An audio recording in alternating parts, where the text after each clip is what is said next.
সাহাবায়ে কেরাম একদিন রাসূলুল্লাহ সাল্লাল্লাহু আলাইহি ওয়াসাল্লামের কাছে এসে এক ব্যক্তির ব্যাপারে বলল। তারা দেখলো একটা লোক বাইতুল্লাহর সামনে আল্লাহর দরবারে খুব রোনাজারি করতেছে ইহরামের পোশাক পরে। ওই ব্যক্তির দোয়ার অবস্থা এমন ছিল, সাহাবায়ে কেরাম দেখার পর তারা নিশ্চিত যে এই ব্যক্তির দোয়া আল্লাহ তাআলা ফিরায় দিতে পারেন না, অবশ্যই তার দোয়া আল্লাহ কবুল করবে। নবীজির কাছে তারা বলতেছে, ইয়া রাসূলুল্লাহ, এই লোকটা এমন ভাবে দোয়া করতেছে যে তার দোয়া হয়তো আল্লাহ তাআলা ফিরায় দিবেন না। কিন্তু ওই লোকটার বাস্তব অবস্থার কথা তো সাহাবায়ে করে কেমনে কবুল হবে, যার গায়ের পোশাকটা হারাম টাকার আর যার দেহটা হারাম খাবার দ্বারা গঠিত, যার উপার্জন হারাম, গায়ের পোশাক হারাম, দেহটা হারাম খাবার দিয়ে গঠিত হয়েছে, তার দোয়া আল্লাহর দরবারে কবুল হবে না, ইবাদত কবুল হবে না। 3 নাম্বার, হারাম খাবারের সবচাইতে বড় ক্ষতি, আল্লাহর নবী বলেন, লা ইয়াদখুলুল জান্নাতা জাসাদুন গুদিয়া বিল হারাম, হারাম ভক্ষণকারীর শরীর জান্নাতে প্রবেশ করবে না। তাহলে দেখুন হালাল উপার্জনের, হালাল খাবারের কতটা গুরুত্ব। ইবাদত কবুল হয় না, দোয়া কবুল হয় না, জাহান্নামে যেতে হবে, জান্নাতে যাওয়া যাবে না। সেজন্য এই দুনিয়া কয়দিনের, চোখ বন্ধ হইলে শেষ। এই যে ঈদের সময় কত মানুষ দুর্ঘটনায় মারা গেছে, অ্যাক্সিডেন্ট করে মারা গেছে, কত মানুষ বাড়িতে আসার পথে মারা গেছে, কতজন যাওয়ার পথে মারা গেছে, আলো আল্লাহ না করুক আরো মারা যাবে। দুনিয়াটা তো চোখ বন্ধ হলেই শেষ। এরপরে তো অনন্তকালের এক যাত্রা আমাদের। এই দুনিয়ার সামান্য ভোগ বিলাসের জন্য হারাম উপার্জন করে আমল নষ্ট করলাম, আখিরাত বরবাদ করলাম, এই লোকগুলার চাইতে বোকা আর কেউ হতে পারে? আর কেউ হতে পারে না। এজন্য আমরা আমাদের উপার্জনটাকে হালাল করব, হারাম থেকে বেঁচে থাকবো, সুদ ঘুষ এগুলা থেকে বেঁচে থাকবো। দেখেন এই রোজার মাস, রোজা আমাদেরকে তাকওয়ার শিক্ষা দিয়ে গেছে, ঠিক না? কারণ রোজার দ্বারা কি হবে? আল্লাহ তাআলা কোরআনুল কারীমের মধ্যে বলতেছেন, রোজা ফরজ করা হয়েছে লাআল্লাকুম তাত্তাকুন, যাতে তোমরা খোদাবিরু হতে পারো, মুত্তাকি হতে পারো। খোদাবিরুতা কি জিনিস রোজার মাসে আমরা নিজেরাই টের পাইছি। কেমন কইরা?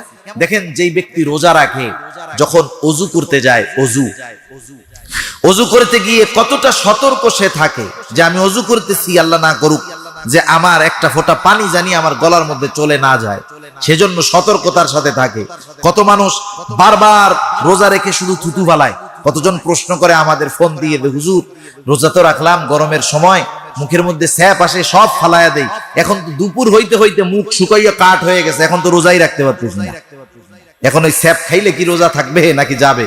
স্বাভাবিকভাবে যেটা আসে এটা যদি গিলে ফেলে সমস্যা নাই, রোজা নষ্ট হবে না। কিন্তু দেখেন ওই লোকগুলা আল্লাহ তাআলার কতটা ভয় না জানি, এই থুতুটুকু খাইলে আমার রোজা ভেঙে না যায়, এই ভয়ে থুতু খায় না, কষ্ট করে। যেই লোকগুলা রোজার মাসে এই রকম তাকওয়ার পরিচয় দিল, একটা ফোঁটা পানি, ওযুর পানি গলার নিচে আসতে দিল না, ওই লোকগুলাই মাশাআল্লাহ রোজা শেষ ধুমসে সুদ ঘুষ গিলতেছে আর গিলতেছে। ঠিক কিনা বলেন?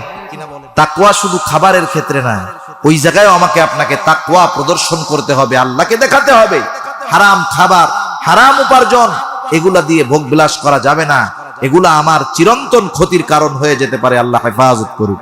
আল্লাহ তাআলা কোরআনুল কারীমের মধ্যে বলেন, মান আমিলা সালিহাম মিন যাকারিন আও উনসা ওয়া হুয়া মুমিন ফালানুহইয়ান্নাহু হায়াতান তাইয়্যিবা وَلَنَجْزِيَنَّهُمْ أَجْرَهُمْ بِأَحْسَنِ مَا كَانُوا يَعْمَلُونَ।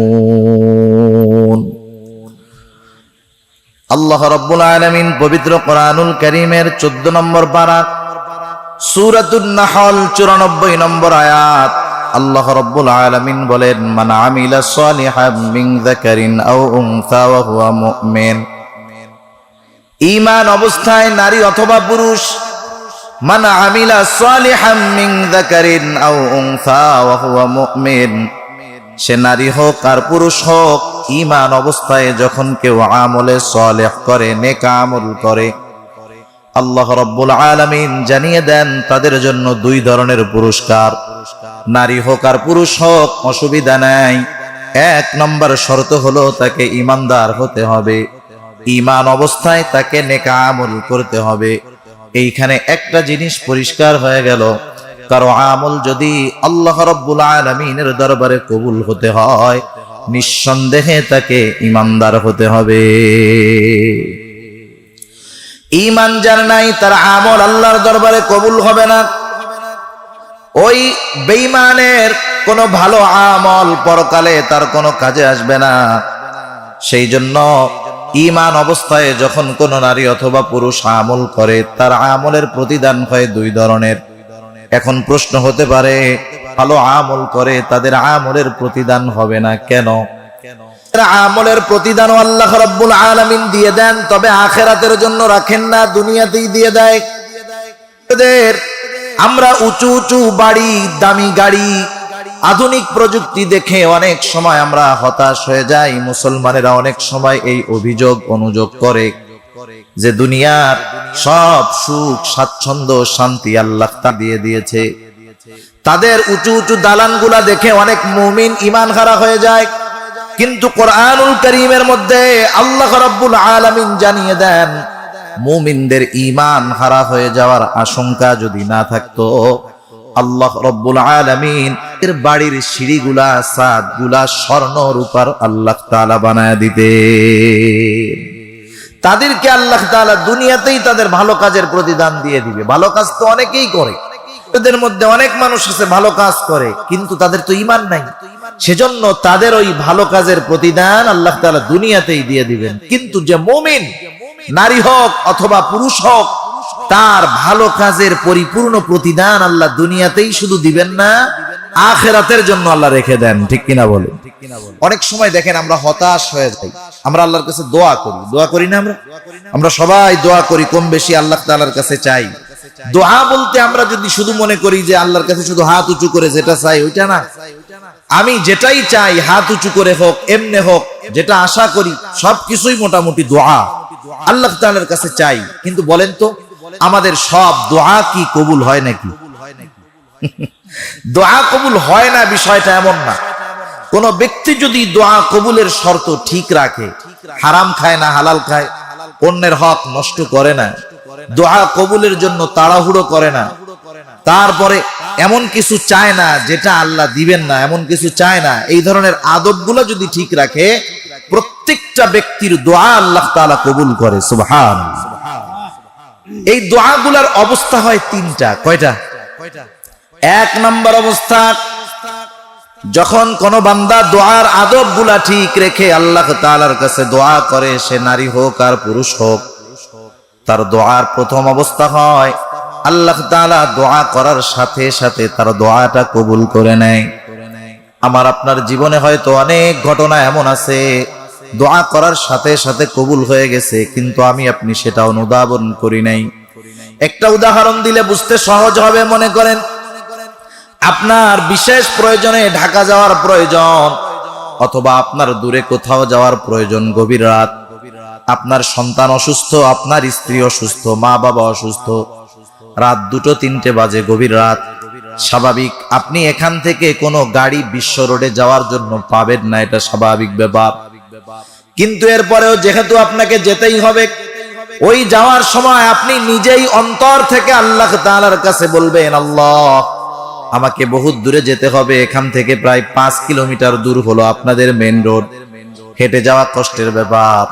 আপনি মনে মনে তখন আল্লাহর কাছে বলবেন, আল্লাহ যদি এখান থেকে যাওয়ার জন্য একটা গাড়ির ব্যবস্থা হয়ে যাইতো ভালো হইতো।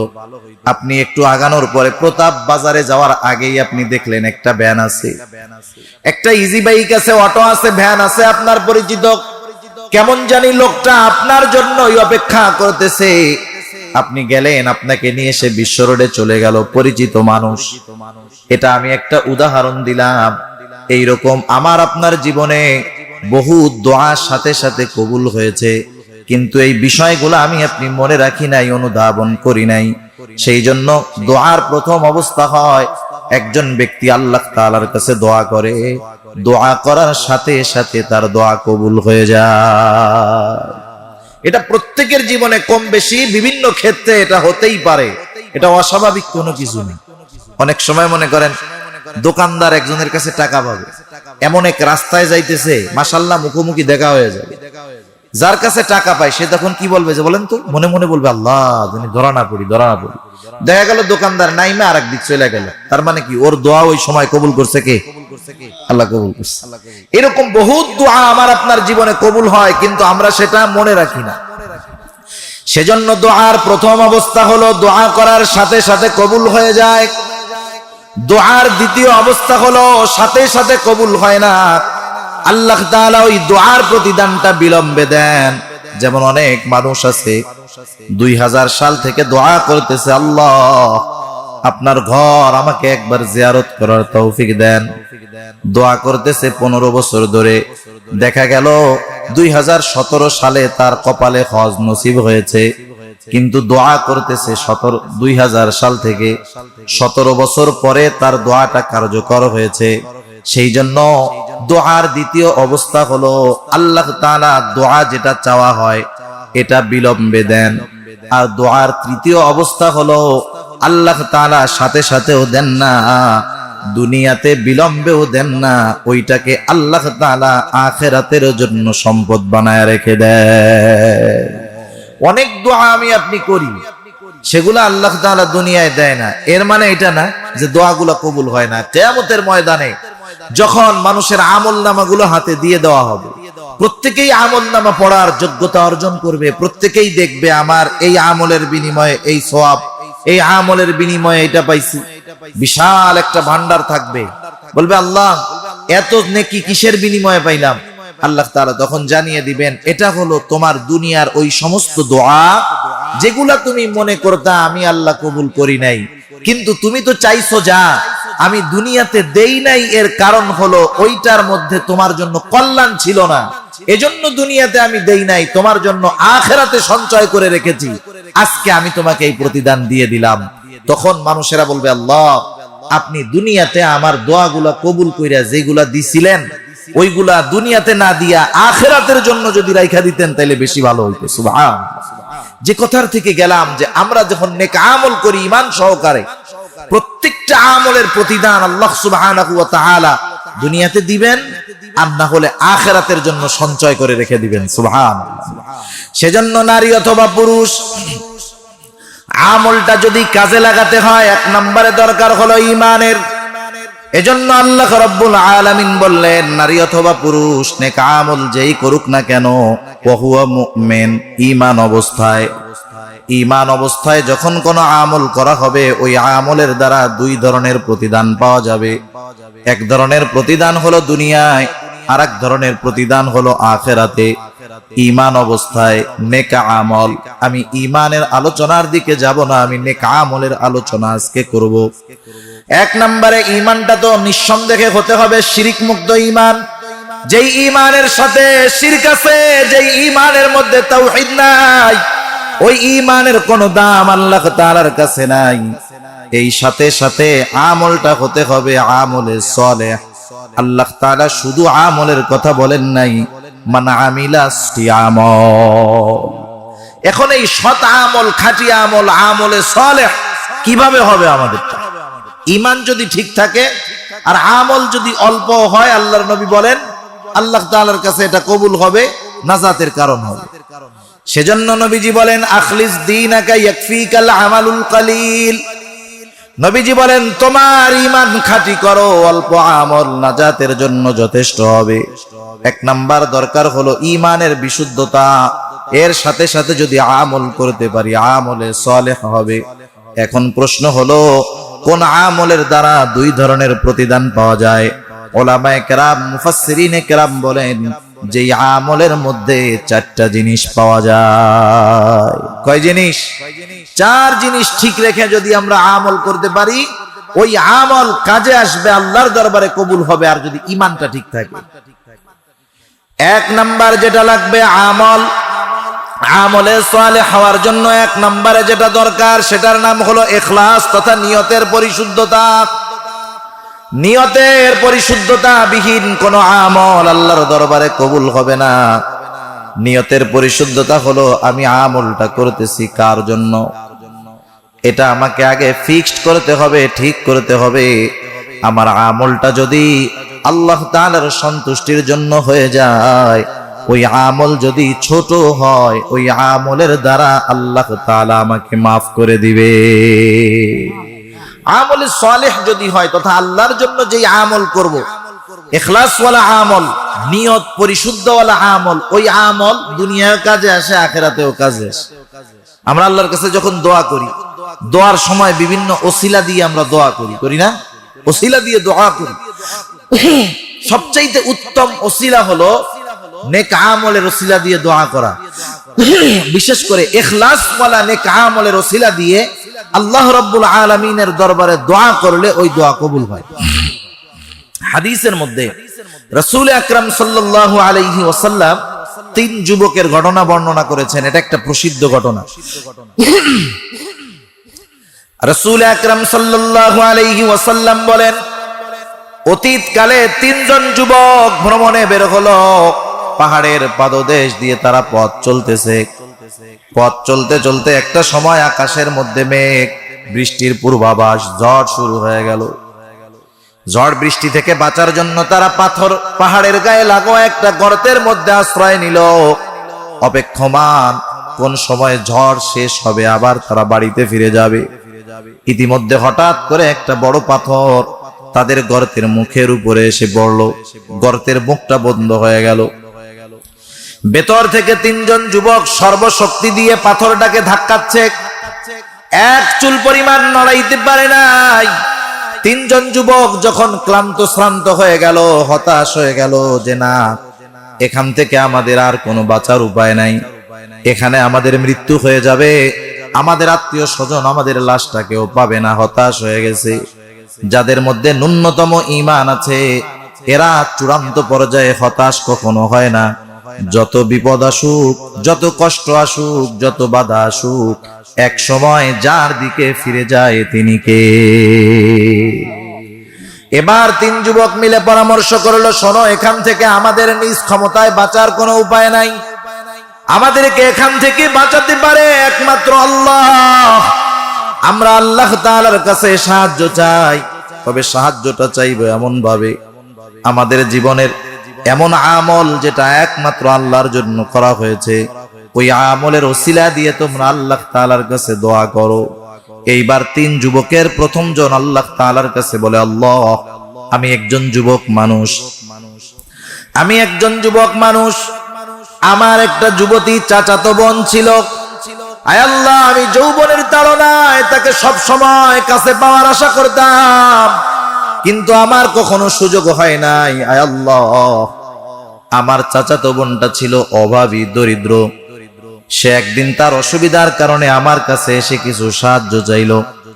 আমি এটাকে আমার জন্য সুবর্ণ সুযোগ মনে করলাম। আমি আমার চাচাতো বোনকে বললাম, শোনো, তোমাকে আমি অর্থ দিয়ে সহযোগিতা করতে পারি, সাহায্য করতে পারি, তবে শর্ত হলো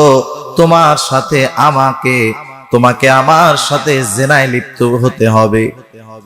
আমার চাচাতো বোন অভাবের কারণে আমার শর্তে রাজি হয়ে গেল। কারণ হাদিসের মধ্যে আসছে, নবীজি বলেন, কাদাল ফাকিরু আইয়াকুনা কুফরা, দরিদ্রতা মানুষকে কুফরি পর্যন্ত পৌঁছায়া দেয়। দরিদ্রতার কারণে মানুষ কুফরি পর্যন্ত করে, এর প্রমাণ আমাদের দেশে অভাব নাই। আপনি দেখবেন, বিশেষ করে যেই সমস্ত এলাকায় অতি দরিদ্র পীড়িত এলাকা, একেবারে পার্বত্য অঞ্চল, অভাবগ্রস্ত এলাকা, ওই সমস্ত এলাকায় হাজার হাজার মুসলমান কিছু টাকা পয়সা সুযোগ সুবিধার বিনিময়ে তাদের ঈমানটা হাতে বিক্রয় করে দিচ্ছে। অভাব নাই, এই মানুষগুলা শুধুমাত্র অভাবের কারণে নিজেদের ঈমানকে বিক্রয় করে দেয়। আরেকটা জিনিস খেয়াল রাখতে হবে, আমাদের আশেপাশে অনেক মানুষ আছে বিভিন্ন সময় বিভিন্ন কারণে অপরাধের সাথে জড়ায়া যায়, আছে না নাই? যারা অপরাধের সাথে আছে, সব অপরাধী হয়েছে শখ করে নয়, ইচ্ছা করে নয়। অনেক অপরাধী তার জীবনের ব্যাপারে খোঁজ নিলে দেখা যাবে যে সে এই অপরাধের সাথে জড়ানোর অন্যতম কারণ হলো অভাব, ঠিক না? আমাদের গ্রাম অঞ্চলের ভাষায় অনেক সময় বলে, অভাবে স্বভাব নষ্ট হয়ে যায়।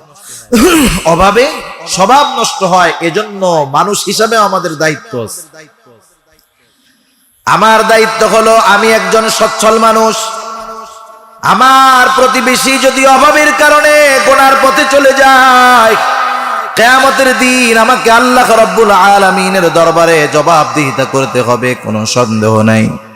হাদিসের মধ্যে আসছে রাসূল আকরাম সাল্লাল্লাহু আলাইহি ওয়াসাল্লাম বলেন, কিয়ামতের দিন আল্লাহ রাব্বুল আলামিন একদল মানুষকে জিজ্ঞাসা করবে, ও আমার গোলাম, আমি দুনিয়াতে ক্ষুধার্ত ছিলাম, আমাকে তোমরা খানা দাও নাই। আমি পিপাসিত ছিলাম, আমাকে তোমরা পানি পান করাও নাই। আমি বস্ত্রহীন ছিলাম, আমাকে তোমরা বস্ত্র দাও নাই। লোকটা তখন বলবে, আল্লাহ, আপনার তো এইগুলার কোনো কিছুর প্রয়োজন নাই। তখন আল্লাহ তাআলা বলবে, তোমার প্রতিবেশী অভাবী ছিল, তুমি তাকে খাবার দাও নাই, বস্ত্র দাও নাই। অসুস্থ ছিল, চিকিৎসার ব্যবস্থা করো নাই। তুমি যদি তার ব্যবস্থাগুলা করতা, আমি আল্লাহ সেগুলা পেয়ে যাইতাম। এজন্য আমার কোন প্রতিবেশী, আমি সচ্ছল, মোটামুটি অ্যাবিলিটি আছে, সামর্থ্য আছে, আমার কোন প্রতিবেশী যদি অভাবের কারণে গুনার পথে চলে যায়, এই দায়বদ্ধতা শুধু তার একার নয়, কিয়ামতের দিন আমাকেও এর কারণে জবাবদিহিতা করতে হবে। এজন্য আমাদের সামাজিক কিছু বিষয় ঠিক রাখার দরকার। যেমন এক এলাকায় যদি একটা চোর হয়, মার্কা মারা ভালো চোর, ভালো মোটামুটি ভালো মানের চোর, আর সব লাইনেই তো ভালো আছে, তাই না? চোরের লাইনে যদি ভালো একটা চোর হয়, এক চোরের অশান্তির ঠেলায়, এক চোরের ঠেলায় এলাকার সব মানুষের ঘুম হারাম, ঠিক না? আমরা একে সংশোধন করতে পারি না। আমরা কি করি? আমরা প্রথমত চিন্তা করি, এরে পুলিশের হাতে দিলে, জেলখানায় নিলে কয়দিন থাকলে ঠিক হয়ে যাবে। ও চোর চুরি করে জেলখানায় ঢুকবে, আর যখন বের হবে তখন ডাকাত হয়ে বের হবে। কারণ জেলখানায় গিয়ে তো ও অনেক সঙ্গী সাথী পাবে, ওইখান থেকে ডাকাতি শিখবে, আইসা বিসমিল্লাহ করবে কারটা দিয়া, যে ওর নামে মামলা দিছিল, ওর বাড়িতে ডাকাতির মাধ্যমে ও বউনি করবে আর। কিন্তু আমি যদি ওইটা না করে একটু দায়বদ্ধতা মাথায় নিয়ে চিন্তা করতাম যে লোকটাকে যতই পুলিশে দেওয়া হোক না কেন, দিন যাবে তার অপরাধের মাত্রা বাড়বে, কিন্তু তার সংশোধনের চেষ্টা করার দরকার। আমি যদি নিজে একটু চেষ্টা করতাম যে আমার একা তো সম্ভব না, আমি সমাজের 10 জন মানুষ যাদের একটু সামর্থ্য আছে তাদেরকে ডেকে যদি বলতাম, ভাই অমুক ছেলেটা তো চুরি করতেছে, আজকে আম, কাঁঠাল, পেয়ারা, লিচু, মুরগি চুরি করতেছে, কয়দিন পরে গরু চুরি করবে, কয়দিন পরে ঘরে চুরি করবে, ওই পর্যন্ত যাওয়ার আগে আমরা যারা আছি একটু সামর্থ্য আছে, যাকাতের টাকা দিয়ে হলেও এরে আসেন একটা রিক্সা কিনে দেই, একটা ভ্যান কিনে দেই। এই ভ্যান কিনে দিয়া তারে ডাইকা যদি বলা হয়, বাবা এই যে ভ্যানটা তুমি চালায় খাও, পরিবারে খাওয়াও, তোমার হাতে পায়ে ধরি, তুমি আর চুরি চামারি করো না। বলেন, এতটুকু কাজের দ্বারা দেখা যাবে অনেক মানুষ খারাপ পথ থেকে ভালোর পথে ফিরে আসবে, ঠিক কিনা বলে? সেজন্য এই ধরনের ছোট ছোট বিষয়গুলো আমাদের মাথায় রাখার দরকার। অত বড় সামর্থ্য আমাদের নাই। হায়রে আমরা তারে চানাচুরের ডিব্বা ডুব্বা কিনা দেই, যে ওয়াজ মাহফিলের সময় বেচা কিনা খাইস, হাটের দিন একটু বেচা কিনা খাইস, তাতেও দেখা যাবে তার কিছু ইনকাম হয়, অপরাধের পথ থেকে ফিরে এসে ভালোর দিকে আসবে, ঠিক কিনা বলেন? এজন্য সমাজের অনেক মানুষ আছে অভাবের কারণে গুনার পথে চলে যায়। সব মানুষ কিন্তু পাপে ইচ্ছায় যায় না, অনেকে পাপের পথে যেতে বাধ্য হয়। এইবার ওই যুবকটা বলতেছে, আল্লাহ, আমার চাচাতো বোন আমার সাথে রাজি হয়ে গেল, নির্ধারিত দিনে আমি তার ঘরে হাজির হয়ে গেলাম, কেউ নাই। হাদিসের মধ্যে আসছে তারা একেবারে কাছাকাছি হয়ে গেছে। এমন সময় ওই চাচাতো বোন বলতেছে, ও ভাই, তুমি যেটা করতেছো তার ব্যাপারে তুমি আল্লাহ তাআলাকে ভয় করো। এতটুকু কথা যুবকের কর্ণকুহর দিয়ে ঢুকে একেবারে অন্তর পর্যন্ত পৌঁছায় গেছে। মানুষের জীবনের গতিপথ পরিবর্তনের জন্য হাজার কথা, হাজার ওয়াজের দরকার নাই। একটা কথা মানুষের জীবনের পথ ঘুরায় দিতে পারে, একটা কথা মানুষকে গুনার পথ থেকে ফিরায় ভালো পথে আনতে পারে। যুবকটার অন্তরের মধ্যে ধাক্কা লেগে গেছে, যুবকটা ওখান থেকে উঠে চলে আসছে। বলেন তো, ওই জায়গায় দুনিয়ার কোনো মানুষ বাধা দেওয়ার ছিল নাকি? দুনিয়ার কেউ বাধা দেওয়ার ছিল না, কিন্তু বলছে আল্লাহকে ভয় করো। যুবক ওখান থেকে ফিরে আসছে, চাচাতো বোনকে বলছে, যাও, তোমাকে যা দিয়েছিলাম তা তোমাকে আমি সদকা করে দিলাম। এই কাজটুকু গুনার থেকে ফিরে আসছে, এই কাজটুকু, এইটুকু ওসিলা দিয়ে বলতেছে, আয় আল্লাহ, ওই দিন যদি ওই অবস্থা থেকে ফিরে আসাটা আপনার জন্য হয়, আয় আল্লাহ, বিপদে পড়েছি, ওই বিপদ থেকে আপনি আমাদের উদ্ধার করে। নেক আমলটা কি? গুনার থেকে ফিরে আসছে। ভালো কাজটা কি? গুনার থেকে ফিরে আসছে। তিরমিজির একটা হাদিসের মধ্যে রাসূল আকরাম সাল্লাল্লাহু আলাইহি ওয়াসাল্লামের নসিহত আছে, আবু হুরায়রা রাদিয়াল্লাহু তাআলা আনহু হতে বর্ণিত। 5টা নসিহত আল্লাহর নবী করেছেন। এর মধ্যে প্রথম নসিহত হলো যারা আবেদ হতে চায়। আমরা কারা আবেদ হতে চাই একটু হাত উঁচা করি তো। আবেদ ইবাদতকারী হতে চাই কারা একটু হাত উঁচা করি। নারায়ে তাকবীর, নারায়ে তাকবীর। মাশাআল্লাহ, হাত নামাই। আবেদ মানে হলো ইবাদত গুজার বান্দা আর কি। ইবাদত গুজার হতে চাই আমরা সবাই, কিন্তু নামাজ, রোজা, হজ, যাকাত এগুলা করলেই যে বড় আবেদ ইবাদত করনেওয়ালা হওয়া যায় বিষয়টা এমন না। এই হাদিসের মধ্যে নবীজি জানায় দিয়েছেন সবচাইতে বড় ইবাদতকারী কে। নবীজি বলেন ইত্তাকিল মাহারিমা তাকুন আ'বাদান নাস। নবীজি আবু হুরায়রা রাদিয়াল্লাহু তাআলা আনহুকে বলতেছে, ও আবু হুরায়রা, গুনার থেকে বাঁচো, হারাম থেকে বাঁচো, নিষিদ্ধ বিষয় থেকে বাঁচো, তুমি মানুষের মধ্যে সবচাইতে বড় আবেদ হয়ে যাবা। একজন মানুষ নামাজ, রোজা, হজ, যাকাত সব আছে, আবার গুনাহ করে, সে আবেদ হতে পারে না। আবেদ হওয়ার জন্য গুনাহ ছাড়তে হয়। সুবহানাল্লাহ বলে। এই যুবক গুনাহ থেকে ফিরে আসছে, আল্লাহ তাআলার কাছে বলছে, আল্লাহ, ওই দিনের ফিরে আসাটা যদি আপনার জন্য হয়, বিপদে পড়েছি আল্লাহ, ওই বিপদ থেকে আপনি আমাদের উদ্ধার করেন। নবীজি বলেন যুবকের দোয়া সাথে সাথে কবুল হয়ে গেল।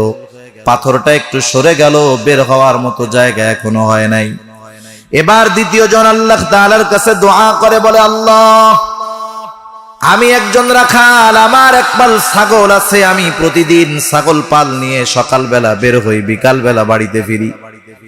প্রতিদিনকার ন্যায় একদিন আমার ফিরতে অনেক দেরি হয়ে গেল, রাত হয়ে গেল। গভীর রাতে আমি বাড়িতে ফিরলাম। প্রতিদিন আমি বাড়িতে ফেরার পর ছাগলের দুধ দহন করে সর্বপ্রথম আমি আমার বৃদ্ধ মা বাবাকে দুধ পান করাই।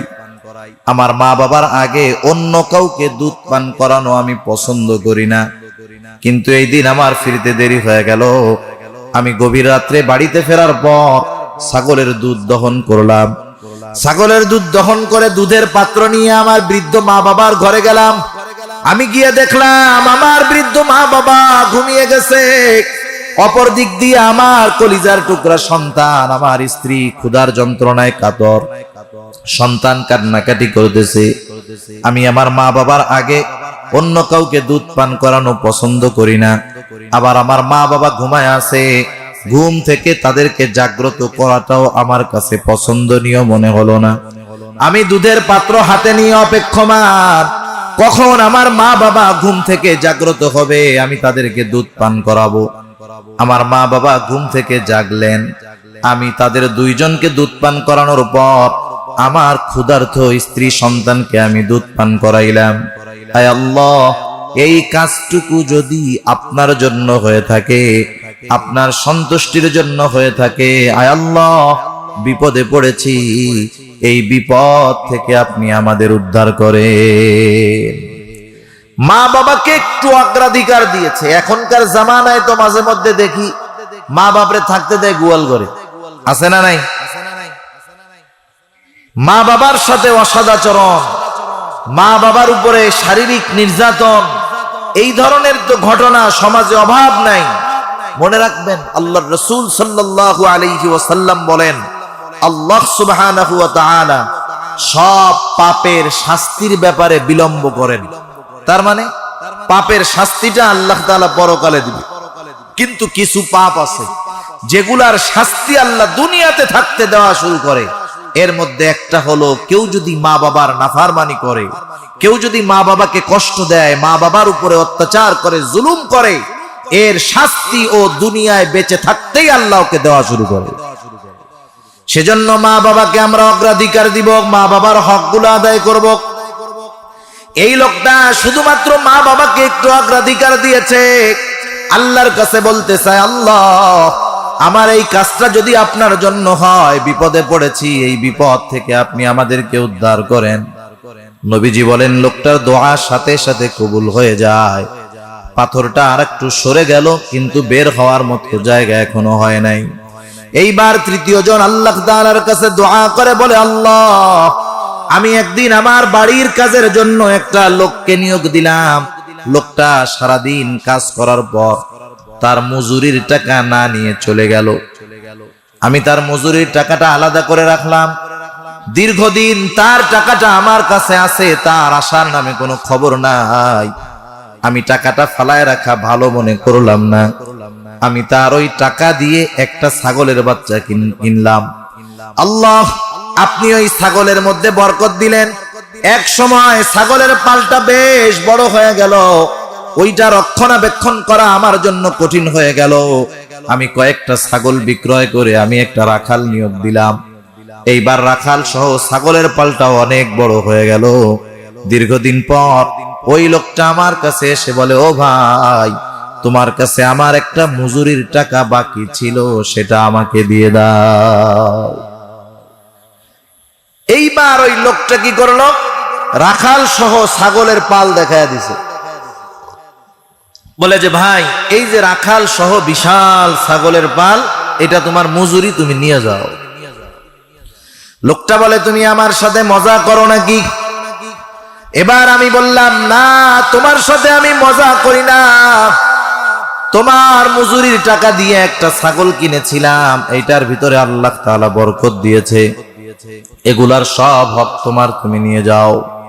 লোকটা রাখাল সহ ছাগলের পালের সবগুলা ছাগল নিয়ে গেল, একটা ছাগলও রেখে যায় নাই। হায় আল্লাহ, সে আমাকে একটা ছাগলও দেয় নাই, এতে করে আমি বেজারও হই নাই। হায় আল্লাহ, আমার এই কাজটা যদি আপনার জন্য হয়, আমি বিপদে পড়েছি, এই বিপদ থেকে আপনি আমাকে উদ্ধার করেন। দোয়া কবুল হয়ে গেল। পাথরটা আর একটু সরে গেল। 3 যুবক বের হলো, নিরাপদে বাড়িতে পৌঁছায় গেল। যেই কথার থেকে বললাম, দেখেন, আল্লাহ তাআলার সন্তুষ্টির জন্য যদি ছোট ছোট কাজও করা হয়, ছোট ছোট আমলও করা হয়, ওই আমলগুলার কিন্তু অনেক পাওয়ার। আপনি একজনকে 2টা টাকা দিয়েছেন, মাত্র 2টা টাকা। আরেকজন 1 লক্ষ টাকা দিয়েছে, 1 লক্ষ টাকা। আরেকজন দিয়েছে 2 টাকা। ওই 2 টাকা যদি আল্লাহর জন্য হয়, লক্ষ কোটি টাকা যদি মানুষকে দেখানোর জন্য হয়, আল্লাহর কসম, ওই ইখলাসওয়ালা 2 টাকা দানের দাম আল্লাহর কাছে অনেক অনেক বেশি। যে কোন আমল হোক, যেটা আল্লাহর জন্য করা হয়, সেটার দাম বেশি। আরে ভাই, আপনি যদি এক মুমিনকে ভালোবাসেন, আপনার বন্ধু এক মুমিন, আপনি যদি তাকে গিয়ে বলেন, ভাই, আপনি একজন মুমিন, আমিও মুমিন, আমি আপনাকে আল্লাহর জন্য ভালোবাসি, আল্লাহর জন্য ভালোবাসি, এই ভালোবাসাটাও হবে ইবাদত। সুবহানাল্লাহ। সেজন্য আমার আপনার গোটা জিন্দেগীর সব আমল, ছোট বড়, সব হবে কার জন্য? জোরে বলেন, আল্লাহ তাআলা। সেজন্য বলেন, নবীকে আপনি বলেন, কুল ইন্না সালাতি ওয়া নুসুকি ওয়া মাহইয়ায়া ওয়া মামাতি লিল্লাহি রাব্বিল আলামিন। আল্লাহ তাআলা বলেন, নবীকে আপনি বলে দেন, ইন্না সালাতি, নিশ্চয় আমার নামাজ, ওয়া নুসুকি, আমার কুরবান, ওয়া মাহইয়ায়া ওয়া মামাতি লিল্লাহি রাব্বিল আলামিন, আমার জীবন, আমার মরণ সব রব্বুল আলামিনের জন্য। এজন্য আমার আপনার গোটা জিন্দেগীর সব ইবাদত আল্লাহর দরবারে যদি কবুল করাতে হয়, 1 নম্বরে দরকার হলো ইখলাস, নিয়তের পরিশুদ্ধতা, তথা ওই আমলটা করব কার জন্য? জোরে বলেন। আমার নামাজ হবে কার জন্য? জোরে। আমার দান সাদকা কার জন্য? আমি একজনকে ভালোবাসবো কার জন্য? আমি একজনের সাথে দুশ্মনী করব, বিরোধিতা করব কার জন্য? আমার প্রত্যেকটা কাজ যখন আল্লাহর জন্য হবে, ওটা আমার কবুলিয়তের জন্য সহায়ক হয়ে যাবে। সেজন্য ইবাদত কবুলের 1 নম্বর যেই জিনিসটা প্রয়োজন, সেটার নাম হলো ইখলাস, নিয়তের পরিশুদ্ধতা। 2 নম্বর, রাসূলুল্লাহ সাল্লাল্লাহু আলাইহি ওয়াসাল্লামের পদ্ধতি। দুনিয়াতে যত ইবাদত আছে, রাসূলুল্লাহ সাল্লাল্লাহু আলাইহি ওয়াসাল্লামের পদ্ধতি ছাড়া কোনো ইবাদত নাই। এখনকার জামানায় তো আমাদের অনেক মানুষ নিজেরা ইবাদত বানায়, আছে না নাই? জোরে বলেন। কিন্তু ইবাদত হবে রাসূল সাল্লাল্লাহু আলাইহি ওয়াসাল্লামের পদ্ধতিতে। নবীজির পদ্ধতিবিহীন কোনো ইবাদত নাই। যে কোনো ইবাদতের মধ্যে আল্লাহর রাসূলের সুন্নাত থাকতে হবে। সুন্নাতবিহীন কোনো ইবাদত আল্লাহর দরবারে কবুল হবে না। ঠিক কিনা বলো? আমি এদিকে লম্বা আলোচনায় যাব না। দেখেন, সুন্নাহ সহ যেই আমলগুলা করা হয় ওটা কবুল হয়। শুধু তাই না, দুনিয়ারও কিছু কাজ আছে, দুনিয়ার কাজগুলাও যদি আল্লাহর রাসূলের তরিকায় করা হয় ওই দুনিয়ার কাজগুলাও ইবাদত বলে গণ্য হয়ে যায়। নামাজ, রোজা, হজ, যাকাত সহ আনুষঙ্গিক ইবাদত তো আছেই, সাথে সাথে দুনিয়ার কিছু কাজ আছে। যেমন দুনিয়ার অনেক কাজ আছে, যেমন দৈনন্দিন কিছু কাজ যেগুলা না করলেই নয়। আমরা আমাদের হাজত গুলা পূরণ করি, প্রস্রাব পায়খানা করি, প্রত্যেকের করা লাগে কি লাগে না? লাগে। এটা দুনিয়ার একটা কাজ। কেউ যদি সারা জীবন প্রস্রাব পায়খানা না করে তার গুনাহ হবে নাকি? সম্ভব তো না, কিন্তু না করলে গুনাহ হবে না। যদি দিনে 15 বার করে সওয়াব হবে? সওয়াব হবে না। কিন্তু দেখুন এই কাজটা যদি আল্লাহর রাসূলের পদ্ধতিতে করে, সুন্নাত অনুযায়ী করে, তাহলে এই প্রস্রাব পায়খানা করাটাও ইবাদত বলে গণ্য হয়ে যাবে। সুবহানাল্লাহ। সেজন্য রাসূলুল্লাহ সাল্লাল্লাহু আলাইহি ওয়াসাল্লামের তরিকা 3 নাম্বার যেই জিনিসটা লাগবে, যদি কেউ কারো ইবাদত, যদি কোনো ইবাদত আল্লাহর দরবারে আমরা কবুল করাতে চাই, 3 নম্বরে যেটা দরকার সেটা হলো হালাল রিজিক। হালাল খাবার ব্যতীত ইবাদত কবুল হয় না। ইবাদত কবুলের অন্যতম শর্ত হলো হালাল খাবার। হালাল শুধু খাবার হলেই হবে না, অবশ্যই অবশ্যই প্রত্যেকের উপার্জনটাও হালাল হতে হবে। অনেকের উপার্জন হারাম, কিন্তু সে হালাল খাবারের ব্যাপারে খুব সচেষ্ট। একজন লোক ঘুষের টাকা পকেট বইরা আনছে। ঘুষের টাকা হালাল না হারাম? জোরে বলেন, হালাল না হারাম? কোনো সন্দেহ নাই এটা হারাম। পকেট ভরা ঘুষের টাকা। উনি বাজারে গিয়া দেখলেন যে বড় একটা গরু জবাই হইছে, বিশাল বড় এক গরু জবাই দিছে। হুজুর তো ওয়াজের মধ্যে বলছে যে যখন কোন প্রাণী, ওইটা হালাল প্রাণী হইতে পারে, ওইটাকেও যদি আল্লাহর নাম ছাড়া জবাই করা হয় ওই প্রাণীর গোশত আর হালাল থাকে না, আল্লাহর নামে জবাই করতে হবে। ইচ্ছা করে যদি আল্লাহর নাম ছেড়ে দেয় তাহলে ওই প্রাণীর গোশত খাওয়া যাবে না। হুজুরের ওয়াজে শুনছে, এবার উনি যায় কসাইরে জিজ্ঞাসা করতেছে, এই বেটা এত বড় গরু তুই জবাই দিলি কেমনে? জবাই দেওয়ার সময় কি আল্লাহর নাম নিছিলি? বলে হ্যাঁ, বিসমিল্লাহ কইয়াই জবাই দিস। তার মানে ও নিশ্চিত হইল যে গরুর গোশতটা কি আছে? হালাল আছে, হালাল। এবার পকেট থেকে টাকা বাইর কইরা হালাল গোশত কিনতেছে, কিন্তু টাকাটা কি? হারাম। এই লোকটার অবস্থা কেমন? একজন লোক মদ খাইতেছে, মদ, বলেন তো মদ হালাল না হারাম? নিঃসন্দেহে হারাম। একদিন ওয়াজে শুনছে যে পানীয় কোনো কিছু পান করার সময় খেয়াল রাখতে হবে জানি এই পানীয়টা মোছে না লাগে, তাইলে এটা মাকরু হয়ে যায়। সে মদ খাইতেছে আর বড় বড় মোষ উঁচু করে এরকম বোতল ঢালতেছে। একজন জিজ্ঞাসা করতেছে, কি রে তুমি মদ খাইতেছো আর এই মোষ শুধু এরকম উঁচু করতেছো, কারণটা কি? বলে এই বেটা হুজুর ওয়াজে কইছে শুনোস নাই? কি কইছি? কয় পান করার সময় যদি মোষের সাথে লাগা যায় এটা মাকরু হয়ে যায়। খাইতেছে কি? মাকরুর টেনশনে শেষ। উপার্জন হারাম, কিন্তু কসাই বিসমিল্লাহ বইলা গরুটা জবাই দিছে কিনা এই টেনশনে উনি শেষ। সেজন্য উপার্জন হালাল করতে হবে। হালাল উপার্জনের ব্যাপারে আল্লাহ তাআলা কোরআনুল কারীমের মধ্যে বলেন, সূরাতুল জুমুআ 28 নম্বর পারা, আল্লাহ তাআলা বলেন, ফাইদা কুদিয়াতিস সালাতু ফান্তাশিরু ফিল আরদ ওয়াবতাগু মিন ফাদলিল্লাহ। আল্লাহ রাব্বুল আলামিন বলেন, নামাজ শেষ করার পরে কি করবা? ফান্তাশিরু ফিল আরদ, জমিনের মধ্যে ছড়ায় পড়ো। ওয়াবতাগু মিন ফাদলিল্লাহ, আল্লাহর দেওয়া অনুগ্রহ সমূহ থেকে অনুগ্রহ অন্বেষণ করো। জমিনের মধ্যে আল্লাহ তাআলা হালাল রিজিক ছড়ায় ছিটায় রেখেছেন। আল্লাহ তাআলা জমিনের মধ্যে বের হয়ে যেতে বলেছেন, হালাল রিজিক অন্বেষণ করতে বলেছেন। যেই রিজিকের মধ্যে আল্লাহ তাআলার অনুগ্রহ আছে, এখানে আল্লাহ তাআলা বললেন আল্লাহর অনুগ্রহ সমূহ অন্বেষণ করো। মুফাসসিরিনে কেরাম বলেন অনুগ্রহ মানে হালাল রিজিক, কারণ হালাল রিজিকের মধ্যে বরকত রেখে দিয়েছে কে? যারা হালাল উপার্জন করে তাদের দাম অনেক বেশি। কত বড় ইবাদত হালাল উপার্জন করা, এটাও ইবাদত। রাসূল আকরাম সাল্লাল্লাহু আলাইহি ওয়াসাল্লাম বলেন, কাসবুল হালালি ফরিদাতুম বাদাল ফরিদা, ফরজ ইবাদতের পরে অন্যতম ফরজ ইবাদত হলো হালাল উপার্জন করা।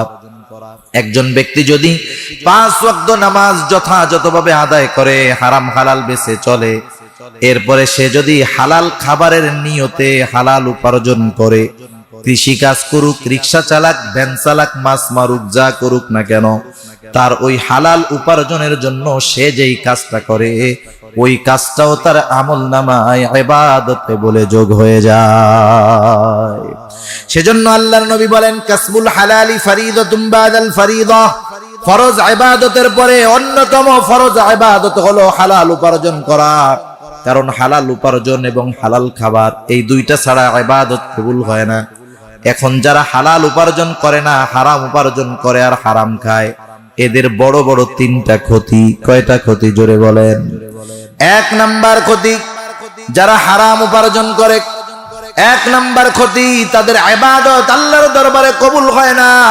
কোরআনুল কারীমের মধ্যে আল্লাহ রাব্বুল আলামিন বলেন, ইয়া আইয়ুহার রাসূলু কুলু মিনাত তাইয়্যিবাতি ওয়া'মালু সলিহা।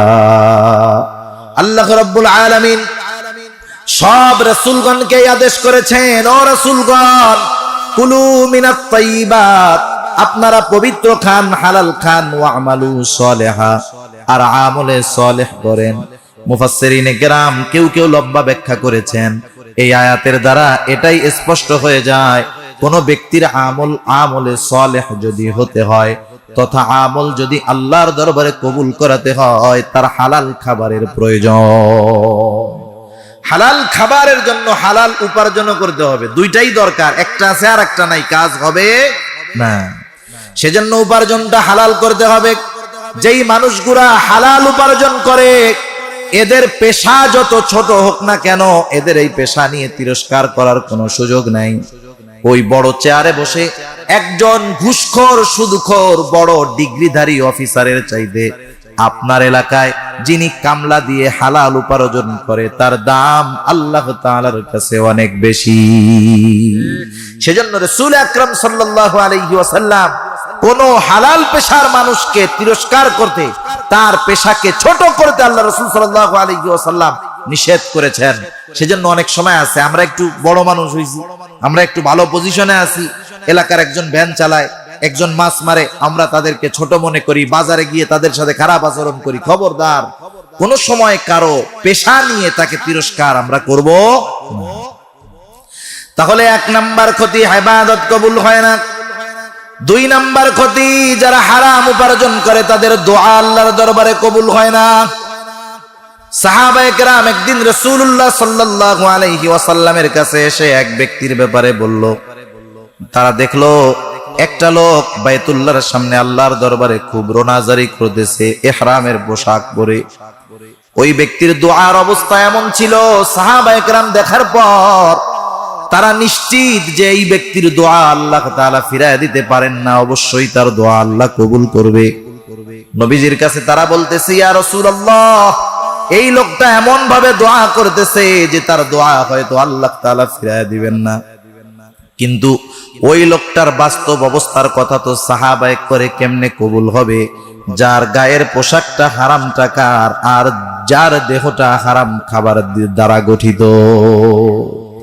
যার উপার্জন হারাম, গায়ের পোশাক হারাম, দেহটা হারাম খাবার দিয়ে গঠিত হয়েছে, তার দোয়া আল্লাহর দরবারে কবুল হবে না, ইবাদত কবুল হবে না। 3 নাম্বার, হারাম খাবারের সবচাইতে বড় ক্ষতি, আল্লাহর নবী বলেন, লা ইয়াদখুলুল জান্নাতা জাসাদুন গুদিয়া বিল হারাম, হারাম ভক্ষণকারীর শরীর জান্নাতে প্রবেশ করবে না। তাহলে দেখুন হালাল উপার্জনের, হালাল খাবারের কতটা গুরুত্ব। ইবাদত কবুল হয় না, দোয়া কবুল হয় না, জাহান্নামে যেতে হবে, জান্নাতে যাওয়া যাবে না। সেজন্য এই দুনিয়া কয়দিনের, চোখ বন্ধ হইলে শেষ। এই যে ঈদের সময় কত মানুষ দুর্ঘটনায় মারা গেছে, অ্যাক্সিডেন্ট করে মারা গেছে, কত মানুষ বাড়িতে আসার পথে মারা গেছে, কতজন যাওয়ার পথে মারা গেছে, আলো আল্লাহ না করুক আরো মারা যাবে। দুনিয়াটা তো চোখ বন্ধ হলেই শেষ, এরপরে তো অনন্তকালের এক যাত্রা আমাদের। এই দুনিয়ার সামান্য ভোগ বিলাসের জন্য হারাম উপার্জন করে আমল নষ্ট করলাম, আখিরাত বরবাদ করলাম, এই লোকগুলার চাইতে বোকা আর কেউ হতে পারে? আর কেউ হতে পারে না। এজন্য আমরা আমাদের উপার্জনটাকে হালাল করব। হারাম থেকে বেঁচে থাকবো, সুদ ঘুষ এগুলা থেকে বেঁচে থাকবো। দেখেন এই রোজার মাস, রোজা আমাদেরকে তাকওয়ার শিক্ষা দিয়ে গেছে, ঠিক না? কারণ রোজার দ্বারা কি হবে? আল্লাহ তাআলা কোরআনুল কারীমের মধ্যে বলতেছেন রোজা ফরজ করা হয়েছে লাআল্লাকুম তাত্তাকুন, যাতে তোমরা খোদাবিরু হতে পারো, মুত্তাকি হতে পারো। খোদাবিরুতা কি জিনিস রোজার মাসে আমরা নিজেরাই টের পাইছি। কেমন কইরা? দেখেন যেই ব্যক্তি রোজা রাখে, যখন ওযু করতে যায়, ওযু করতে গিয়ে কতটা সতর্ক সে থাকে যে আমি ওযু করতেছি, আল্লাহ না করুক যে আমার একটা ফোঁটা পানি জানি আমার গলার মধ্যে চলে না যায়, সেজন্য সতর্কতার সাথে থাকে। কত মানুষ বারবার রোজা রেখে শুধু থুতু ফালায়। কতজন প্রশ্ন করে আমাদের ফোন দিয়ে, হুজুর রোজা তো রাখলাম, গরমের সময় মুখের মধ্যে স্যাপ আসে, সব ফালায়া দেই, এখন তো দুপুর হইতে হইতে মুখ শুকাইয়া কাঠ হয়ে গেছে, এখন তো রোজাই রাখতে পারতেছি না। এখন ওই স্যাপ খাইলে কি রোজা থাকবে নাকি যাবে? স্বাভাবিকভাবে যেটা আসে এটা যদি গিলে ফেলে সমস্যা নাই, রোজা নষ্ট হবে না। কিন্তু দেখেন ওই লোকগুলা আল্লাহ তাআলার কতটা ভয় না জানি, এই থুতুটুকু খাইলে আমার রোজা ভেঙে না যায় এই ভয়ে থুতু খায় না, কষ্ট করে। যেই লোকগুলা রোজার মাসে এইরকম তাকওয়ার পরিচয় দিল, একটা ফোঁটা পানি, ওযুর পানি গলার নিচে আসতে দিল না, ওই লোকগুলাই মাশাআল্লাহ রোজা শেষ ধুমসে সুদ ঘুষ গিলতেছে আর গিলতেছে। ঠিক কিনা বলেন? তাকওয়া শুধু খাবারের ক্ষেত্রে না, ওই জায়গায় আমাকে আপনাকে তাকওয়া প্রদর্শন করতে হবে, আল্লাহকে দেখাতে হবে। হারাম খাবার, হারাম উপার্জন এগুলা দিয়ে ভোগ বিলাস করা যাবে না, এগুলা আমার চিরন্তন ক্ষতির কারণ হয়ে যেতে পারে। আল্লাহ হেফাজত করুক।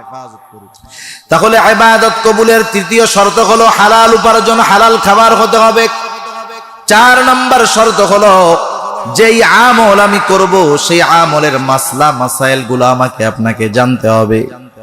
এজন্য আল্লাহর নবী বলেন তলাবুল ইলমি ফরিদাতুন আলা কুল্লি মুসলিম, দ্বীনি ইলম শিক্ষা করা প্রত্যেক মুসলমান নরনারীর উপরে ফরজ। এখন আমরা অনেক সময় মনে করি হুজুররা শিখবে, আমাদের শেখার কি দরকার? কিন্তু না, একটা মানুষ কমপক্ষে তাকে এতটুকু ইলম শিখতে হবে যতটুকুর দ্বারা সে নিজে এবং পরিবার পরিজনকে দ্বীনের পথে চালাতে পারে। যদি এতটুকু ইলম আমরা না শিখে থাকি, তাহলে একটা ফরজ আমল না করার গুনাহ আমার আমল নামায় যোগ হতে থাকবে।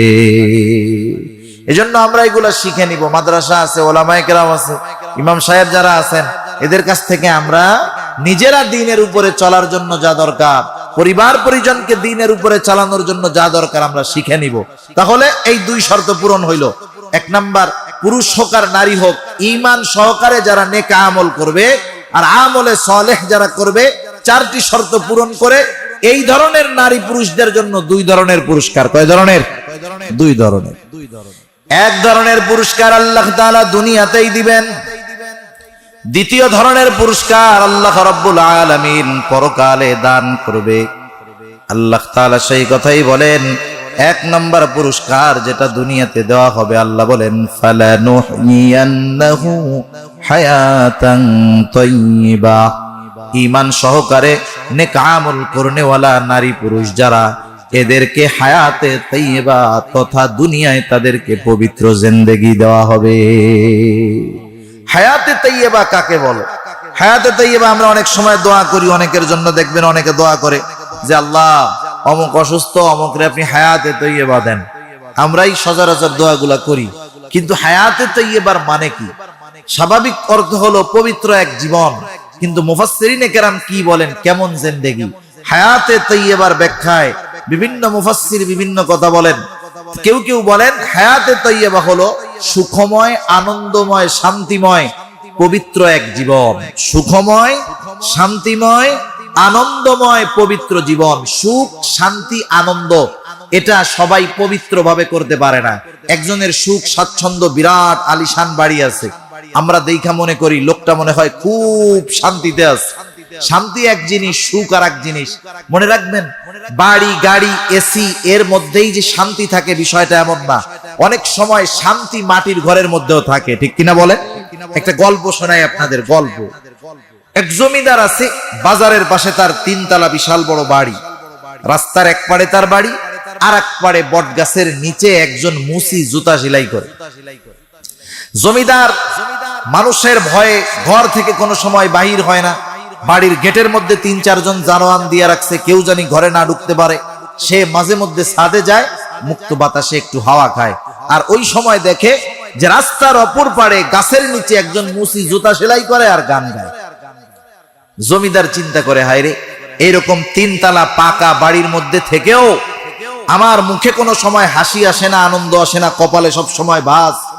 আর এই লোকটা জুতা সেলাই করে, রোদে কষ্ট, গরমে কষ্ট, বৃষ্টিতে কষ্ট, শীতে কষ্ট, আরো মনের সুখে গান গায়। এই দৃশ্য উনি কিছুদিন দেখতে দেখতে ওই মুসির উপরে ওনার একটু মায়া লাগছে আর কি। একদিন উনি ওনার দারোয়ানকে ডেকে বলতেছে যে যাও ওই মুসিরে বলো আমি তারে ডাকছি। এবার দারোয়ান গিয়া মুচিকে ডেকে আনছে, বলতেছে চলো, সওদাগর জমিদার তোমাকে ডেকেছে, তোমার সাথে একটু দেখা করতে চায়। এইবার ওই মুসি যখন জমিদারের সওদাগরের সামনে আসছে, সওদাগর বলে, মুচিরে, তোমাকে আমি বছরের পর বছর এইখানে দেখতেছি, তোমার জন্য আমার মায়া লাগতেছে, আমি তো তোমার কোনো পরিবর্তন দেখলাম না। 1 থলে স্বর্ণের মোহর টাকা দিয়ে বলে যাও, এটা নিয়ে যাও, নিজের ভাগ্য পরিবর্তনের চেষ্টা করো।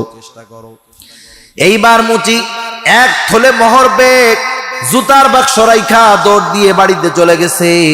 স্ত্রী বলতেছে, কি ব্যাপার, প্রতিদিন তোমার ফিরতে সন্ধ্যা হয়ে যায়, আজকে তুমি এত আগে আগে ফিরলা, জুতার বাক্স কোথায়? বলে, আগে ঘরে চলো, পরে কথা।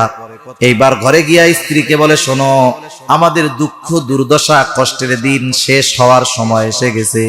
আমি যেই জমিদারের বাড়ির সামনে জুতা সেলাই করতাম, ওই জমিদার আজকে ডেকে আমাকে 1 থলে স্বর্ণের মোহর দিয়ে দিয়েছে। ভাগ্য ফিরে গেছে, আর জুতা সেলাই করা লাগবে না। এবার দুইজনে মিলে মিশে চিন্তা করতেছে, এই টাকাগুলো রাত্রে রাখা যায় কোথায়? ঘর তো নিরাপদ না। যাই হোক, কোনো মতে ওইটারে কুলার মধ্যে রাখছে। কুলা চিনেন তো নাকি? কুলার মধ্যে রাখছে। এইবার রাত্রে বেলা দুইজনের আর ঘুম আসে না, যে টাকা যদি চোরে নিয়ে যায় তাহলে কি হবে। এই চিন্তা করতে করতে একটু ঘুম আসছে, বিড়ালে একটা লাফ দিছে, ঘুম ভেঙে গেছে। স্বামী উঠাই বউরে কয়, দেখতো টাকা আছে নাকি। এক রাত্রে 10-12 বার ঘুম ভাঙছে। পরের দিন সকালে বউ কয়, শোনো, এই টাকা নিয়ে তুমি জমিদারের ফেরত দিয়ে আসো। এবার মুচি চলে গেছে টাকা নিয়ে, জমিদারের কাছে গিয়া বলে, ধরেন, আপনার টাকা আমার লাগবে না, আপনার টাকা আপনি ফেরত নিয়ে যান। বলে, কেন? বলে, আপনি আপনার সম্পদ থেকে অল্প কিছু সম্পদ আমাকে দিয়েছেন, আমার 1 রাত্রের ঘুম শেষ, আল্লাহ জানে আপনি এত টাকা নিয়ে কেমনে ঘুমান। সেজন্য সম্পদের মধ্যেই যে শান্তি থাকে বিষয়টা এমন নয়। হায়াতে তাইয়্যিবার অর্থ এমন নয় যে অঢেল সম্পদ আল্লাহ তাআলা দিবেন, বিষয়টা এমন নয়। কিন্তু আল্লাহ তাআলা দিবেন কতটুক, এই মানুষগুলার জিন্দেগি হালালের উপরে প্রয়োজন মুআফিক চলে যাবে। দুনিয়াটা তো প্রয়োজনের জায়গা, তার প্রয়োজন আল্লাহ পূরণ করবেন, কারণ তার গন্তব্য আখিরাত। সে আল্লাহ তাআলার কাছে আখিরাত চায়। যারা আখিরাত চায় তাদের লাভ কি? আল্লাহ তাআলা বলেন, মান কানা ইউরিদু হারসাল আখিরাতি নাজিদ লাহু ফি হারসিহি ওয়া মান কানা ইউরিদু হারসাদ দুনিয়া নুতিহি মিনহা ওয়া মা লাহু ফিল আখিরাতি মিন নাসিব। আল্লাহ রাব্বুল আলামিন বলেন, মান কানা ইউরিদু হারসাল আখিরাহ নাজিদ লাহু ফি হারসিহি, যে আল্লাহ তাআলার কাছে আখিরাত চায়, পরকাল চায়, পরকালের ফসল চায়, সফলতা চায়, আল্লাহ তাআলা বলেন, নাজিদ লাহু ফি হারসিহি, আমি তার ওই ফসলের মধ্যে বাড়ায়া দেই। মুফাসসিরিনে কেরাম বলেন, আল্লাহ তাআলা ওই ব্যক্তি আখিরাতে যা চায়, আখিরাতের সব কিছু তাকে দেন, দুনিয়াতেও তার যতটুকু প্রয়োজন আল্লাহ তাআলা অতিরিক্ত ওইটুকু তাকে দিয়ে দেয়। আর যেই ব্যক্তি আখিরাত বাদ দিয়ে শুধু দুনিয়া চায়, ওয়ামান কানা ইউরিদু হারসাদ দুনিয়া নুতিহি মিনহা, যেই ব্যক্তি আল্লাহ তাআলার কাছে শুধু দুনিয়া চায়, আখিরাত চায় না, আল্লাহ তাআলা তার চাওয়া মুআফিক দেন না, বরং নুতিহি মিনহা, আল্লাহ তাআলা যতটুকু চায় ততটুকু আল্লাহ তাআলা তাকে দেয়। মনে করেন আমি চাইছি কোটি টাকার মালিক হইতে, আমার যদি লাখ টাকা আসে আমার তৃপ্তি হবে না, আমার চাহিদা পূরবে না। কিন্তু আমি যদি আল্লাহ তাআলার কাছে আখিরাত চাইতাম, তাইলে আল্লাহ যা দিত আমি তাতেই সন্তুষ্ট থাকতে পারতাম। ঠিক কিনা বলেন? সেজন্য আমার মধ্যে তৃপ্ততা আসতো, আনন্দ আসতো, শান্তি আসতো, সুখ আসতো। এজন্য আল্লাহ তাআলা হায়াতে তাইয়্যিবার মুফাসসিরিনে কেরাম প্রথম ব্যাখ্যা করেন, যে সুখময়, শান্তিময়, আনন্দময়, পবিত্র একটা জীবন দিবেন, যেই জীবনে কোনো অপবিত্রতা থাকবে না, গুনাহ থাকবে না। হযরত দাহাক রাহমাতুল্লাহি আলাইহি বলেন, হায়াতে তাইয়্যিবার অর্থ হলো আল্লাহ তাআলা অমুখাপেক্ষী জীবন তাকে দান করবে। দুনিয়ায় মানুষের কাছে তার চাওয়া লাগবে না, আল্লাহ তাআলা তার চাওয়াগুলো পূরণ করে দিবে। হযরত আলী রাদিয়াল্লাহু তাআলা আনহু বলেন, আল্লাহ সুবহানাহু ওয়া তাআলা তাকে ইবাদতের মজা দিবেন, সাথে সাথে আল্লাহ সুবহানাহু ওয়া তাআলা দুনিয়াতে তাকে সম্ভ্রান্ত এবং সম্মানের জিন্দেগি আল্লাহ তাআলা তাকে দান করবেন। বলেন, দুনিয়াতে যদি প্রয়োজন মুআফিক, প্রয়োজন যা তা পাওয়া যায়, সম্মানের সাথে থাকা যায়, ইবাদতের মজা পাওয়া যায়, একজন মুমিনের কাছে এর চাইতে বেশি কিছুর আর দরকার আছে নাকি? আল্লাহ তাআলা সেই কথাই বলেন, দুনিয়ার নরনারীরা যদি ঈমান অবস্থায় নেক আমল করে, দুনিয়ায় তার পুরস্কার হবে ফালানুহিয়ান্নাহু হায়াতান তাইয়্যিবা, আমি অবশ্যই তাকে দুনিয়ায় পবিত্র জিন্দেগি দান করব। দ্বিতীয় পুরস্কার এটা হবে পরকালে। আল্লাহ তাআলা বলেন, ওয়ালা নাজজিয়ান্নাহুম আজরাহুম বিআহসানি মা কানু ইয়ামালুন। আল্লাহ রাব্বুল আলামিন বলেন, তাদেরকে পরকালে এমন প্রতিদান দেওয়া হবে, তাদের আমলের তুলনায় অনেক বেশি প্রতিদান দেওয়া হবে, অনেক বেশি দেওয়া হবে। হাদিসের মধ্যে আসছে, জান্নাতি বান্দাদেরকে আল্লাহ তাআলা নিয়ামত দ্বারা ভরপুর করে দিবেন। আল্লাহ তাআলা জিজ্ঞাসা করবে, বান্দা আরো কিছু নিয়ামতের দরকার আছে কিনা? তখন জান্নাতীরা বলবে, আল্লাহ আমাদের আমলের তুলনায় যথেষ্ট হয়ে গেছে, আর দরকার নাই। আমরা দুনিয়াতে যেই আমল করেছি তার তুলনায় আমাদেরকে আপনি বহুত বহুত বেশি দিয়েছেন। এই জন্য দুনিয়াতে আমলের প্রতিদান হলো, আখিরাতে আমরা যে আমল করব আল্লাহ তাআলা পরকালে ওই আমলের তুলনায় বেশি বেশি প্রতিদান দিয়ে দিবে। শুধু যদি দুইটা শর্ত ঠিক রেখে আমরা আমাদের আমলগুলো করতে পারি। এজন্য মা বোন যারা আছেন, অনেকে শুনতেছেন শুধুমাত্র পুরুষেরা সামনে থাকে, তাদের কথাই বেশি বলা হয়, মা বোনদের কথা কিছু বলার দরকার আছে না নাই? মা বোনরা যদি ঈমান ঠিক রাখা অল্প কিছু আমল করতে পারে, আর বেশি সময় নিব না, 5-7 মিনিট, মা বোনেরা যদি ঈমান ঠিক রেখে অল্প কিছু আমল করতে পারে, তাদের জন্য যেই ঘোষণা আল্লাহর নবী দিয়েছেন এমন ঘোষণা অন্য কারোর জন্য দেন নাই। এক নম্বরে তারা ঈমান ঠিক রাখবে, আমলে সালেহ কি করবে? পুরুষেরা তো অনেক কাজ করে, অনেক আমল বাইরে করার সুযোগ আছে, মা বোনদের জন্য এটা কম থাকে। কিন্তু আল্লাহর নবী কি বলেন শুনেন, মা বোনেরা খেয়াল দিয়া। নবীজি বলেন, ইযা সাল্লাতিল মারআতু খামসাহা ওয়া সামাত শাহরাহা ওয়া তাআত বা'লাহা ওয়া হাসানাত ফারজাহা দাখালাত মিন আইয়ি আবওয়াবিল জান্নাতি শাত।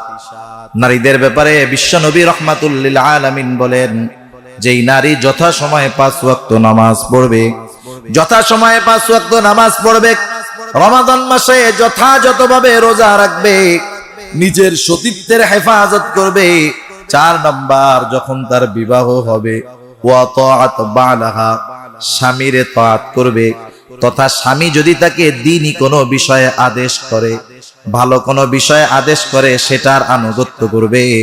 নবীজি বলেন, ওই রমণী জান্নাতের যেই দরজা দিয়ে খুশি সেই দরজা দিয়ে জান্নাতে প্রবেশ করবে। নারীদের জন্য স্পেশালিটি আল্লাহর নবী দিয়েছেন, সেজন্য মা বোনরা নফল ইবাদত অনেক হয়। এই যে স্বামীর খেদমত করে, রান্না করে খাওয়ায়, সন্তান লালন পালন করে, শ্বশুর শাশুড়ির খেদমত করে, এই কাজগুলা যদি মা বোনেরা একটু আল্লাহর জন্য করে, যে আমি আমার স্বামীরে খাওয়াইতেছি এটা আল্লাহর সন্তুষ্টির জন্য, যতদিন রান্না করে খাওয়াবে সব ইবাদত, সন্তান লালন পালন করতেছি আল্লাহর জন্য করতেছি ইবাদত, শ্বশুর শাশুড়ির খেদমত করতেছি আল্লাহর জন্য করতেছি, এটা ইবাদত, কবুল নফল ইবাদতের সওয়াব তার আমলনামায় যোগ হতে থাকবে। সাথে সাথে ওই 4টা কাজ যখন কোনো মা বোন করবে, নবীজি বলেন জান্নাতের যেই দরজা খুশি সেই দরজা দিয়ে সে জান্নাতের মধ্যে প্রবেশ করতে পারবে। সম্মানিত উপস্থিতি, এ দুনিয়া আমাদের জন্য কিন্তু চিরস্থায়ী থাকার জায়গা নয়। মূল বাড়ি হলো আমাদের জান্নাত। আমাদের পিতার বাড়ি ছিল জান্নাত, আমরা আমাদের পিতার বাড়ি জান্নাতে যদি যেতে হয়, দুনিয়াতে কিছু ভালো কাজ করতে হবে, ঈমানের সাথে থাকতে হবে, নেক আমল করতে হবে। আর আমি আপনি যদি এই রাস্তায় থাকতে চাই, দ্বীনি কাজ, দ্বীনি বিষয়ের সাথে সর্বদা আমাদেরকে সম্পৃক্ত থাকতে হবে।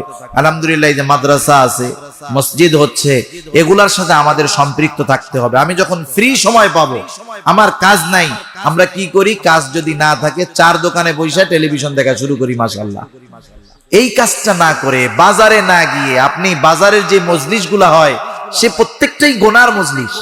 প্রত্যেকটা জায়গায় আমলের ক্ষতি হয়, গীবতের মজলিস, পরনিন্দার মজলিস, হিংসার মজলিস, হানাহানি মারামারির মজলিস। আপনি আপনার ওই সময়টা, এই যে মাদ্রাসায় হাফেজি মাদ্রাসা, হেফজখানা আছে, আপনি গিয়ে একটু কোরআন শুনেন না। আপনি পড়তে পারেন না, আপনি শুনেন, ওই শ্রবণ করার বিনিময়ে সওয়াব আপনার আমলনামায় যোগ হবে। একটু মসজিদের মধ্যে বসে থাকেন, কারণ দুনিয়ায় সবচেয়ে প্রশান্তির জায়গা হলো মসজিদ। কিচ্ছু করার নাই, কাজ নাই, এমনিই বসে থাকেন, কমপক্ষে গুনাহ হবে না।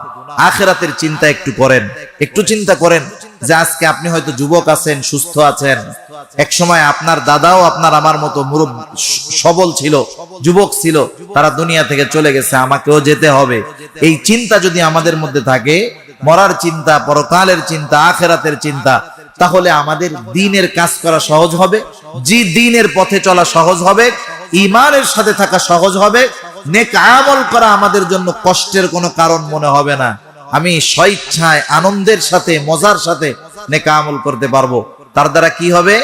দুনিয়াতে যেই শান্তির জন্য আমরা ঘুরি, যেই শান্তির জন্য আমরা শ্রম দেই ইবাদতের কল্যাণে, ওই শান্তি আল্লাহ তাআলা আমাদেরকে দিবেন। এবং পরকালের কঠিন ময়দানে আল্লাহ সুবহানাহু ওয়া তাআলা দুনিয়ার এই অল্প নেক আমলের বদৌলতে আল্লাহ তাআলা অনেক বেশি প্রতিদান আমাদেরকে দিবেন।